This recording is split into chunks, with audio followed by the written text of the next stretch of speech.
what is the traditional Sunni scholarship's perspective on this particular assertion? I think you're going to have to ask them because I'm too embarrassed to answer.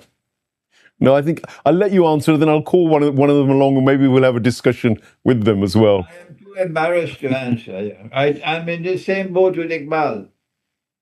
Iqbal said this Sunni world of Islam stopped thinking 500 years ago. I echo what he said. Well, the doors of ijtihad were closed a long time ago, that much we know, but thinking about how you survive in a modern era, of course, especially within the light of this eschatology and wanting to know, what the signs are, what will happen, so that you could align yourself with the good. Because I guess one of the things that, whether you're Muslim or Christian, you don't want to end up on the wrong side of this eschatological, analysis. I mean, there is the dark side, of course, that we now have to mention, because along with the notion of Imam Mahdi and the Messiah coming, Jesus Christ, there's also Sufyani and Dajjal. What's your take on the Sufyani and the Dajjal? I have never even mentioned the name Sufyani. I do not comment on Sufyani. I will only take those hadiths which I feel some measure of an assurance that I understand. Mm. The rest of the hadith, I leave it to those more learned than myself. Let them comment on it. Don't comment. So yes, I can comment on Dajjal, but I can't comment on Sufyani. Sure. Yeah. So the Dajjal, he precedes the Mahdi and Christ. Is that the way it works in Islam? And then where does the Dajjal or the Antichrist within the Christian tradition come in? Answer: the Antichrist is Dajjal. The Christian Antichrist is Dajjal, the false Messiah. Answer: he wants to impersonate the true Messiah. And in order to impersonate the true Messiah, he has to rule the world from Jerusalem. In order to rule the world from this Jerusalem, he has to employ the most sophisticated deception you could ever dream of. That's why he got the name Dajjal. Among his most dangerous deception, through which he eventually gets to rule the world, is his capacity to enslave mankind. And that's where we are heading. Neither the Shia world of Islamic scholarship nor the Sunni world of Islamic scholarship, and least of all that miserable state called Pakistan, ruled by Yankee puppy dogs, none of them understand how he's moving incrementally towards enslaving all of mankind with a bogus monetary system. A bogus monetary system and a bogus and deceptive banking system. I have been to Iran several times. I have met with the Ayatollahs, and only two Ayatollahs. One, may Allah have mercy on his soul, a very noble, oh, what a noble man he was, Ayatollah Shirazi. I met him in Qom, and such a humble man, and such a brilliant man, who understood the subject of riba. And me, I would take hours and hours and hours to explain the subject. And this man sat down with me and with two jugs, one with water and one with lemonade.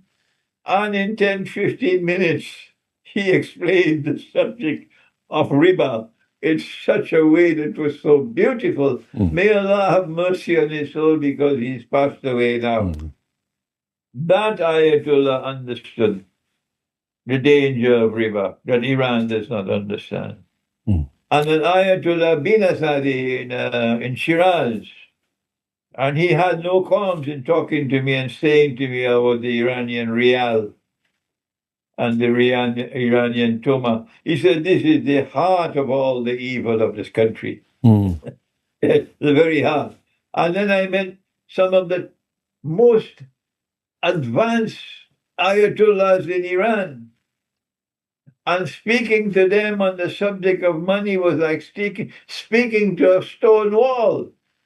They had no knowledge of the subject, and their minds were blocked from the subject. And so many ayatollahs were saying to me, Sheikh, you must meet with the Rahbar, the Ayatollah Khamenei.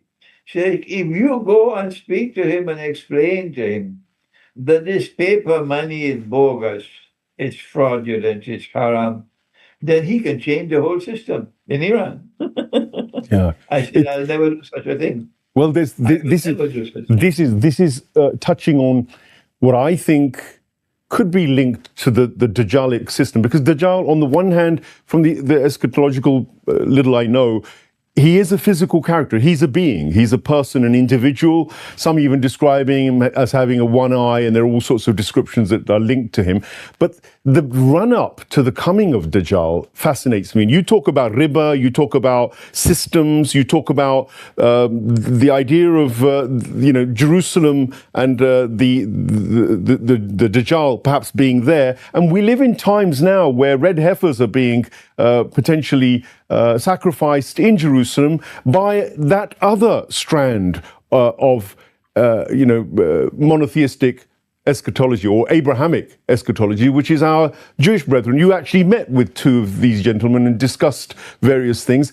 I didn't want to bring them into it, but it seems that now you've raised this issue of the Dajjal and the current system, where we know that Christian Zionism actually is totally rooted in the idea of pushing for the Jewish version of the end of times, and they have their take on it, and that's very different from what the guys, the Room Fraternity of Russia that you talk about.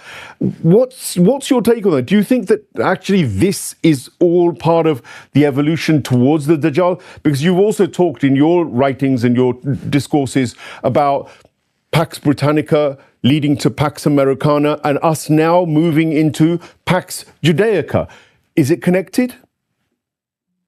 Well, I cannot comment on Christian eschatology. I told you that before. I prefer that they explain their eschatology. However, my studies in Islamic eschatology have led me to the conclusion that when the Quran speaks in this ayah mutashabiha, meaning there are two kinds of verses in the Quran, and the second is a verse which cannot be understood unless it is interpreted. However, don't make the mistake of ever interpreting the Quran and claiming you're correct. Don't be a fool. Don't create a sectarian movement on such foolishness. None at all. When you interpret the Quran, always say Allah knows best. Because only Allah, not even the Rahbar, only Allah can confirm that an interpretation is correct. So the Quran speaks in Surah Al-Mursalat, and it warns those who have rejected the truth about the Messiah in particular. Warn them, prepare now for a shadow which will comprise of three parts. Intaliku ba'adawuza billahi minash shaitanir rajim. Intaliku ila zillin. Zill means a shadow. The thalasa shu'ab. Thalata means three. Shu'ab means a shadow. Three shadows. So prepare for a shadow comprised of three parts. I have interpreted that shadow to be Dajjal. Yes, I am the first. I don't know of anyone else in history of Islam who's done that. But that does not worry me at all. I am convinced that I am correct, but Allah knows best, and I don't want anyone to accept my view. unless you are convinced that it is correct. And I do certainly I'm not going to engage in any boxing match over the shadow. Sure. I consider the shadow to be comprised of three parts. So in my study of Dajjal, I do what no one else has done. Which is? I always look for footprints of Dajjal appearing in three parts.